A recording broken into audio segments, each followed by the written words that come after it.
అందరికీ నమస్కారం అండి. ఈరోజు వీడియోలో అమ్మవారికి పూల జడను తయారు చేద్దాం. ముందుగా ఒక బ్లాక్ ఉలన్ అయితే తీసుకోవాలి.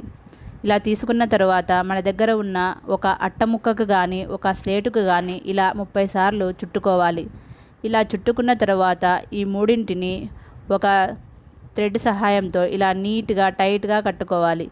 ఇలా కట్టుకున్న తర్వాత ఒకసారి అన్నింటినీ ఇలా సరి చేసుకోవాలి.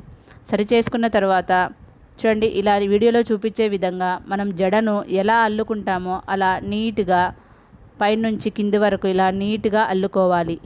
ఇలా అల్లుకున్న తర్వాత కింద కూడా మనం ఒక థ్రెడ్ సహాయంతో ఇలా టైట్గా కట్టుకోవాలి. ఎందుకంటే మనం అల్లిన జడ ఊడిపోకుండా ఉంటుంది. ఇలా కట్టుకున్న తర్వాత ఈ చివర్లను ఒకసారి సమానంగా వచ్చేటట్టుగా కట్ చేసుకోవాలి.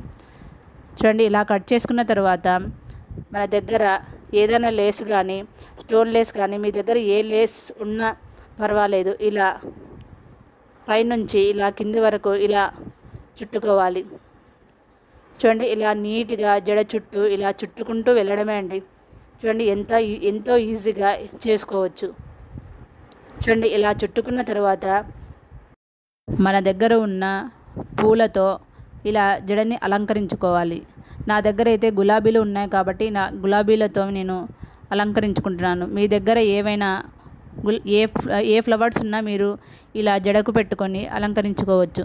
చూడండి, ఇలా అలంకరించుకుంటే మన జడ తయారవుతుంది. చూడండి, ఎంతో ఈజీగా తక్కువ ఖర్చుతో మనం ఇలా అమ్మవారికి జడను తయారు చేసుకోవచ్చు.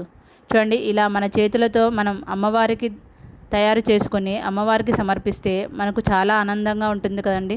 ఇలా మీరు కూడా ఒకసారి ట్రై చేసి చూడండి. Thanks for watching.